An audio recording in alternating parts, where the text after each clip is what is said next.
નમસ્કાર દર્શક મિત્રો, શેર બજારમાં સતત 6 દિવસ આપણને નરમાઈ જોવા મળી છે અને જે ગયું વીક હતું, વીતેલું સપ્તાહ હતું, એ 4 ટ્રેડિંગ સેશનનું હતું. શુક્રવારે ગુરુ નાનક જયંતિ અને દેવ દિવાળી નિમિત્તે બજાર બંધ હતું. પરંતુ મિત્રો, વીક ટુ વીક જોઈએ તો માર્કેટમાં નરમાઈ છે. 6 દિવસ સળંગ બજાર ઘટીને આવ્યું છે. એફઆઈઆઈની વેચવાલી સતત ચાલુ રહી છે. તો હવે આગામી સપ્તાહે બજારનો ટ્રેન્ડ કેવો રહેશે, નવું બાઇંગ આવશે કે નહીં આવે, નિફ્ટી અને સેન્સેક્સના તમામ સપોર્ટ લેવલ જે હતા એ બધા તૂટી ગયા છે. તો આગામી સપ્તાહે બજારનો ટ્રેન્ડ કેવો રહેશે, નવી ખરીદી આવશે કે, જે તમને જે મેં સવાલો કર્યા છે એ બધા સવાલના જવાબ આપણે આ વિડીયોના અંતમાં મેળવીશું. મિત્રો, આ વિડીયો આપ અંત સુધી નિહાળજો. હા, અને વિડીયોના અંતમાં હું આપને લોંગ ટર્મ ઇન્વેસ્ટમેન્ટ માટેની બોનસ ટિપ્સ પણ આપવાનો છું. તો મિત્રો, ઇન્વેસ્ટિંગ A to Z માં તમારું સ્વાગત છે. હું ભરત પંચાલ. મિત્રો, વીતેલા સપ્તાહે મુંબઈ શેર બજારનો જે સેન્સેક્સ છે એણે 80,102ની હાઈ બનાવી, ત્યાંથી એ ઘટ્યો 77,424ની લો બનાવી અને સપ્તાહને અંતે 77,580 પર બંધ રહ્યો. વીક ટુ વીક જોઈએ, વીક ટુ વીક તો 4 ટ્રેડિંગ સેશનમાં જ 1906 પોઈન્ટનો કડાકો બોલી ગયો છે. 1906 પોઈન્ટનો કડાકો બોલી ગયો છે. અને છેલ્લી 6 ટ્રેડિંગ સેશનની વાત કરીએ તો સળંગ જે 6 ટ્રેડિંગ સેશનમાં ઘટ્યું છે તો 2,798 પોઈન્ટનો કડાકો બોલી ગયો છે. અને ઓલ ટાઈમ હાઈ જે સેન્સેક્સ થયો હતો 85,978, ત્યાંથી એ 8,398 પોઈન્ટ તૂટી ગયો છે. મિત્રો, આ તમારા ધ્યાનમાં રહે એટલા માટે હું આ બધા ફિગર્સનું રિસર્ચ કરીને આપની સમક્ષ મૂકી રહ્યો છું. તેવી જ રીતે મુંબઈ શેર નેશનલ સ્ટોક એક્સચેન્જનો જે નિફ્ટી ઇન્ડેક્સ છે એણે વીતેલા સપ્તાહે 24,336ની હાઈ બનાવી, ત્યાંથી એ ઘટ્યો 23,484 થયો અને સપ્તાહને અંતે 23,532 બંધ રહ્યો છે. વીક ટુ વીક 616 પોઈન્ટનો કડાકો છે. છેલ્લી 6 trading session, last 6 day trading સેશનમાં 952 પોઈન્ટ ઘટ્યો છે. અને ઓલ ટાઈમ હાઈ જે નિફ્ટી થયો હતો 26,277, ત્યાંથી એ 2745 પોઈન્ટનો કડાકો બોલી ગયો છે. એટલે મિત્રો, તમે જુઓ કેટલું બધું માર્કેટમાં જે એને કહેવાય કે ઘટ્યું છે. બીજું મારે તમને કહેવું છે કે દિવાળીના મુહૂર્તની ટ્રેડિંગ સેશન યોજાઈ હતી અને એમાં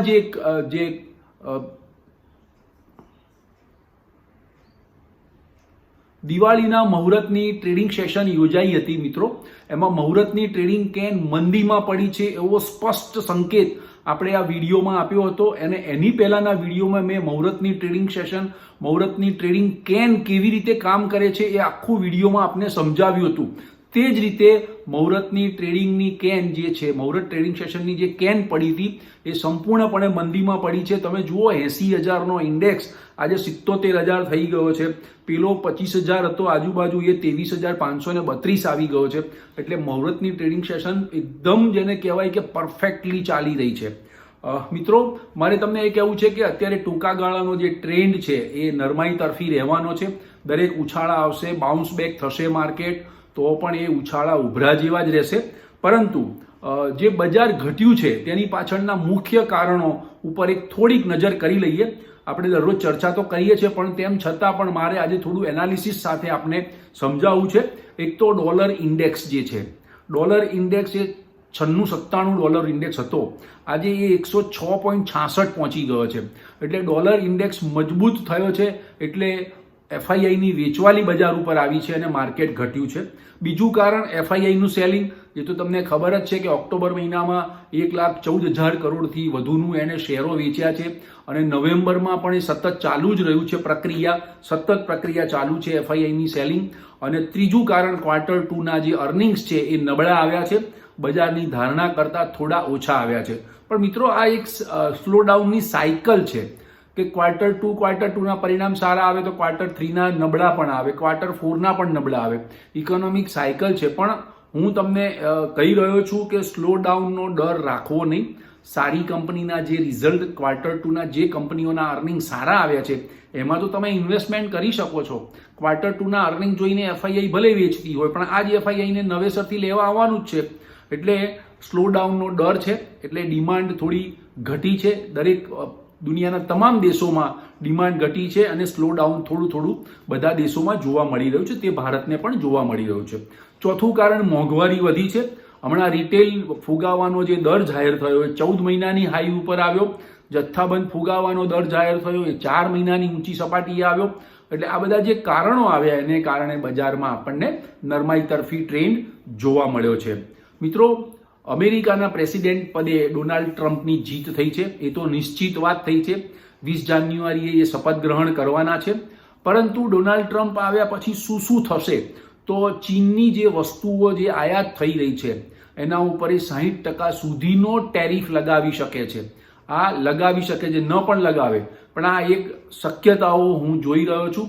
એટલે ચીન તરફ જે વાત હતી કે એફઆઈઆઈ ભારતમાંથી એક્ઝિટ થઈને ચીન તરફ જાય, અહીંયા ઊંચું વેલ્યુએશન છે અને ચીનમાં ભાવ બહુ નીચા છે તો ત્યાં કદાચ ઇન્વેસ્ટમેન્ટ કરવા જાય, પણ તેવી શક્યતા હું જોઈ રહ્યો નથી ટ્રમ્પના આવ્યા પછી. કારણ કે અમેરિકા અને ચીન વચ્ચેના જે સંબંધો છે એ થોડા કટુતા ભર્યા રહેશે, કારણ કે અગાઉની ટર્મમાં આ રીતનું રહ્યું હતું અને ટ્રમ્પને અને ભારતને આર્થિક સંબંધો અને આર્થિક વ્યવહારો, ટ્રેડ સંબંધી વ્યવહારો પણ વધવાના છે અને નવી ઊંચાઈ પર જવાના છે. મિત્રો, ટ્રમ્પે બીજો ચૂંટણીમાં એક વાયદો કર્યો હતો કે કોર્પોરેટ ટેક્સમાં એક ઘટાડો કરશે. તો ટ્રમ્પ શપથ ગ્રહણ કર્યા પછી કોર્પોરેટ ટેક્સમાં એક ઘટાડો કરશે, વચન પૂરું કરશે. તો ત્યાં સુધી અમેરિકન સ્ટોક માર્કેટમાં તેજી જોવા મળે તેવી શક્યતા હું જોઈ રહ્યો છું. અને આપ જુઓ, ડાઉ જોન્સ દરરોજ સતત પ્લસમાં આવી રહ્યો છે. હવે મારે તમને એ કહેવું છે કે મિત્રો, કેટલાક તેજીના કારણો પણ આવ્યા છે. આપણે મંદીના કારણ તો ગણાવ્યા, પણ કેટલાક તેજીના કારણો પણ છેલ્લા 2 દિવસમાં ક્રિએટ થયા છે. એ આપણે તેજીના કે પોઝિટિવ ફેક્ટર્સના ટ્રિગરની રાહ જોઈ રહ્યા હતા. તો સૌપ્રથમ પહેલું કારણ આવ્યું વેપાર ખાધ. તો વેપાર ખાધ ઓક્ટોબર મહિનાની ઘટી છે. $3043 કરોડ થી ઘટીને એ $2714 કરોડ આવી છે. એટલે આ વેપાર ખાધ ઘટી છે એ બહુ મોટું કારણ છે. ત્રીજું કારણ, જીએસટીની આવક સતત વધી રહી છે. કેન્દ્ર સરકારને જીએસટી કલેક્શન જે આવી રહ્યું છે એ સતત વધી રહ્યું છે. આ એક બીજું ફેક્ટર છે. અને મિત્રો, ઓક્ટોબર મહિનામાં દિવાળી નવરાત્રીના તહેવારો હતા એટલે વેચાણ વધ્યું છે. કન્ઝ્યુમર ગુડ્સ હોય, ઇન્ફ્રાસ્ટ્રક્ચર હોય, ચોમાસું ખૂબ સારું ગયું છે એટલે ઓક્ટોબર મહિનાનું વેચાણ વધ્યું છે. એટલે એના જે અર્નિંગ્સ આવશે ક્વાર્ટર 3ના, ઓક્ટોબર, નવેમ્બર અને ડિસેમ્બરના, એ ક્વાર્ટર 3ના અર્નિંગ્સ સારા આવશે ક્વાર્ટર 2 કરતા. એટલે આ એક ત્રીજું મહત્વનું તેજીનું કારણ છે મારી દ્રષ્ટિએ. અને ચોથું કારણ છે ક્રૂડ ઓઇલના ભાવ સતત ઘટી રહ્યા છે. WTI ક્રૂડ છે એ $67 પર ટ્રેડ કરી રહ્યું છે અને બ્રેન્ટ ક્રૂડ છે એ $71 પર ટ્રેડ કરી રહ્યું છે. આ ભારત માટે બહુ મોટું પોઝિટિવ ફેક્ટર્સ છે, કારણ કે એનાથી મોંઘવારી અંકુશમાં આવશે. ક્રૂડના ભાવ ઘટે તો એ સીધું જ અસર એ મોંઘવારી પર કરતી હોય છે, અથવા વધે તો પણ અસર કરતી હોય છે. એટલે મોંઘવારી પર અંકુશ આવશે. આ ભારત માટે બહુ મોટું પોઝિટિવ ફેક્ટર હું ગણી રહ્યો છું.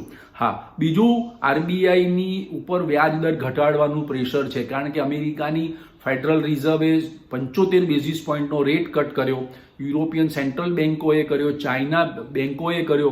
તો ભારતની આરબીઆઈ ઉપર પણ વ્યાજ દર ઘટાડવાનું પ્રેશર છે. પણ હાલમાં મોંઘવારીનો દર જે વધીને આવ્યો છે તે જોતા અને બીજા અનેક ફેક્ટરો એની પર કામ કરી રહ્યા છે, ઇકોનોમીને લગતા, જીડીપીને લગતા, ટેક્સ કલેક્શનને સંદર્ભમાં. એ બધાને ધ્યાનમાં રાખીને આરબીઆઈ યોગ્ય નિર્ણય લેશે અથવા વ્યાજ દરમાં ઘટાડો ન પણ કરે. એટલે વ્યાજ દર જાળવી રાખી અને ઇકોનોમીને એક પુશઅપ આપે, એક ગ્રોથ આપે. તો મિત્રો, આ થયા મંદીના કારણો, આ થયા તેજીના કારણો. આ બંનેનું બેલેન્સ છે. પણ મિત્રો, મારે તમને એ કહેવું છે કે ઊંચા મથાળેથી સેન્સેક્સ અને નિફ્ટીમાં 9 થી 10% કરેક્શન આવી ગયું છે. એટલે શેર બજારની જે લાંબા ગાળાની જે આપણે તેજીની વાત કરતા હતા એ તેજી ખૂબ જ હેલ્ધી બની છે. 10%નું કરેક્શન આવી ગયું છે. હવે હું પછી આગામી બજારની ચાલની વાત કરી રહ્યો છું કે 10%નું કરેક્શન આવી ગયું છે. નિફ્ટીમાં 200 દિવસની મૂવિંગ એવરેજ 23,500 હતી. ગુરુવારે 23,500નું લેવલ તૂટી અને 23,484નું લેવલ બતાવ્યું છે. એટલે એક તબક્કે 23,500નું ખૂબ મજબૂત અને મનોવૈજ્ઞાનિક જે લેવલ્સ છે એ તૂટી ગયું છે. એટલે હું જોઈ રહ્યો છું 23,200 અથવા 23,300નું એક લેવલ નિફ્ટીમાં જોવા મળે. એટલે આ સપોર્ટ લેવલ પણ હાલના તબક્કે તમે 23,500નું સપોર્ટ લેવલ ધ્યાનમાં રાખી અને સારા અર્નિંગવાળા જે સ્ટોક્સ છે એ તમે બાય કરી શકો છો.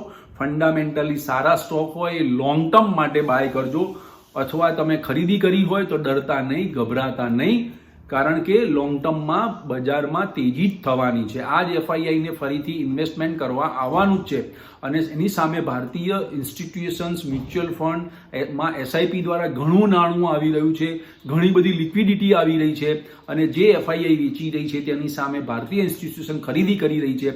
એટલે બજારમાં તેજીનો ટોન આવવાનો છે, એ તમે એનો વિશ્વાસ રાખજો.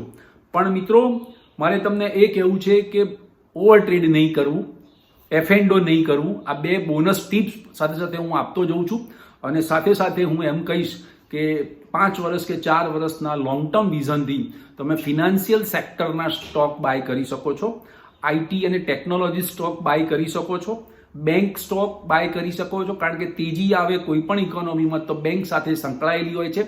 એટલે બેંક એ ગ્રોથ કરે તો એ ઇકોનોમી ગ્રો કરે તો બેંક પણ ગ્રો કરતી હોય છે. એટલે બેંક સ્ટોક પણ મને ખૂબ સારા લાગે છે ઘટાડામાં. તેમજ ઇન્ફ્રાસ્ટ્રક્ચર સેક્ટરના શેરોમાં પણ તેજી થાય તેવી પૂરી શક્યતા છે. તેમજ Q2ના જે અર્નિંગ્સ આવ્યા છે, જે કંપનીઓના સારા આવ્યા છે, એનું એનાલિસિસ કરી અને ટેકનિકલી જોઈ અને તમે બાય કરી શકો છો. મિત્રો, આ વિડીયો આપણે જે બનાવી રહ્યા છે તે માત્ર ઇન્ફોર્મેશન આપવા માટે છે આપને, અને આપના એજ્યુકેશન પર્પઝથી આપણે બનાવી રહ્યા છીએ. શેર બજારનું રોકાણ છે એ જોખમોને આધીન જ હોય છે. તેમ છતાં હું તમને એમ કહીશ કે જે બજાર સળંગ જે ઘટી ગયું છે 6-7 દિવસ, તો કદાચ એકાદ સેટબેક આવે પણ બાઉન્સ બેક થવાની પૂરી શક્યતાઓ હું જોઈ રહ્યો છું. આગામી સપ્તાહે બજારમાં એક સારો બાઉન્સ આવશે. એ લગભગ 23,800, 23,900 અથવા 24,000 સુધી જઈ શકે છે. એટલે જે લોકો જે નીચા મથાળે ધારો કે નેક્સ્ટ વીકમાં લીધું હોય તો એ લોકોને વેચવાનો ચાન્સ મળશે અને તમે વેચતા રહેજો, ઉપરમાં વેચતા રહેજો, નીચા મથાળે હજી તમને લેવાની તક મળશે. એફઆઈઆઈનું સેલિંગ ક્યાં સુધી ચાલુ રહેશે? તો એફઆઈઆઈનું સેલિંગ જે છે એ ડિસેમ્બર સુધી ચાલુ રહેશે, કારણ કે એફઆઈઆઈને ડિસેમ્બર એન્ડિંગ છે. પણ હા, એફઆઈઆઈનું જે સેલિંગ પ્રેશર છે એનું જે ફિગર્સ આવી રહ્યો છે એમાં ઘટાડો થઈ રહ્યો છે. અત્યાર સુધી 2,500-3,000 કરોડનું વેચતા હતા, હવે એ 1,800-2,000 કરોડનું વેચી રહ્યા છે. ધીમે ધીમે એ ફિગર ડાઉન થઈ રહી છે. એટલે મિત્રો, આ વિડીયો આપને ગમ્યો હોય તો લાઇક્સ કરજો, શેર કરજો, કમેન્ટ્સ કરજો અને સબસ્ક્રાઇબ કરજો. Thank you very much.